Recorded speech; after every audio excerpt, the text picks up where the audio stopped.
Hello everyone, আসসালামু আলাইকুম।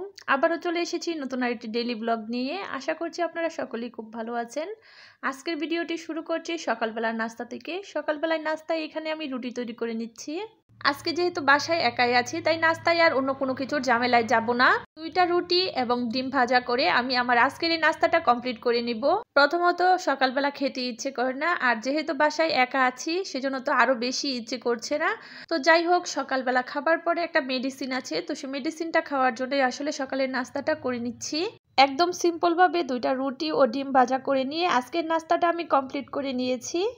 সকালে নাস্তা করার পর চলে এসেছিলাম ছাদে। বেশ অনেক দিন পরে আজকে ছাদে এসেছিলাম একটা অ্যালোভেরার ডাল নিতে। এসে দেখি আমার পর্তুলিকা গাছগুলোতে একদম ফুলে ভরে আছে। আমার তো দেখে কি যে ভালো লাগছিল।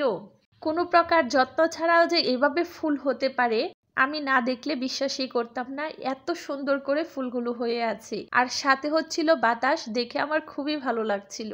ভাগ্যিস সাথে করে ফোনটা নিয়ে গিয়েছিলাম, না হলে তো আপনাদের সাথে শেয়ার করতে পারতাম না। এখন ভিডিওটা করে এনেছি, সেজন্যই আপনাদের সাথে শেয়ার করতে পারছি। দেখতেই পাচ্ছেন প্রচুর পরিমাণে ঘাস হয়েছে, তারপরেও কিন্তু এই ঘাসগুলোর ভিতর দিয়েও গাছগুলোতে এত এত ফুল হয়েছে। আমার কাছে তো ভীষণ ভালো লেগেছে। আপনাদের কাছে কেমন লেগেছে কমেন্ট করে জানাতে ভুলবেন না। তারপরেও আজকে যেহেতু বাতাস আছে প্রচুর, অনেকটা সময় ছাদে কাটিয়েছিলাম। তো যাই হোক, গত একটা ভিডিওতে আপনারা দেখেছেন যে আমি এই কিচেন সেটটা তৈরি করেছিলাম। কাচের জারের উপর আমি এরকম ভাবে পেন্ট করে নিয়ে এই কিচেন সেটটা তৈরি করেছিলাম। আপনাদের কাছে কিন্তু ভিডিওটি ভালো লেগেছে।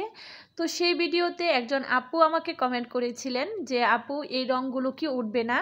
তো সেই আপুর উদ্দেশ্যে বলছি, আপু যেহেতু এটা অ্যাক্রিলিক পেন্ট আর এটা যেহেতু কাচের জারের উপরে করা, তাই এটা ওয়াশ করার সময় আপনি চেষ্টা করবেন কোনো প্রকার শক্ত যে জালিগুলো হয় সেগুলো দিয়ে না মাজতে।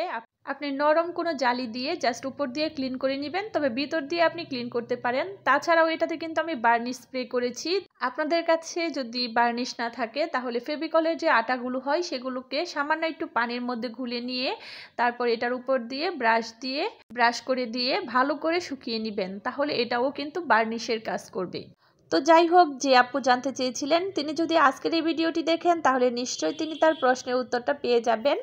এখন চলে এসেছি দুপুরের রান্নাবান্নায়। আজকে দুপুরে আমি এখানে ছোট মাছ রান্না করব। আর আপনারা তো জানেন ছোট মাছ বরাবরের মতোই আমি হাতে মেখে রান্না করি। তো আজকে এখানে আমি দেখতে পাচ্ছেন মলা মাছ নিয়ে নিয়েছি। মাছটাকে ভালো করে ধুয়ে নিয়েছি। তারপরে এর মধ্যে দিয়ে দিচ্ছি পেঁয়াজ, কাঁচামরিচ কুচি, আর দিয়ে দিচ্ছি এখানে দেশি আলু। দেশি আলুগুলোকে আমি এরকম ছোট ছোট করে কুচি করে নিয়েছি।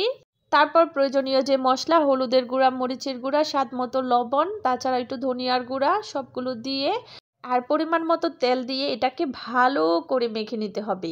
হাতে মাখা তরকারির টেস্টটাই বেড়ে যায় মাখার উপরে। আপনি যত ভালো করে মাখবেন ততই এর টেস্টটা বেড়ে যাবে। ভালো করে মাখানো হয়ে গেলে তারপর হাতটা ধুয়ে কিছু পরিমাণ ঝোল দিয়ে এটাকে বসিয়ে দিচ্ছি। আর এখানে আজকে আমি পাঙ্গাস মাছ ভাজি করব। তো পাঙ্গাস মাছ ভাজি করতে গিয়ে এখানে একটা আপুর কথা মনে পড়ে গেল। একজন আপু একটা ভিডিওতে দেখেছিলাম, বলেছিলেন যে উনি যদি পারতেন তাহলে পাঙ্গাস মাছকে বাংলাদেশের জাতীয় মাছের উপাধি দিতেন, কারণ উনার কাছে পাঙ্গাস মাছটা এতটাই ভালো লাগে। তো উনার ভিডিওটা দেখার পর আমি মনে মনে একটু শান্তি পাচ্ছিলাম যে আমার মতো হয়তো বা কেউ একজন আছে যিনি এই মাছটা খেতে পছন্দ করে।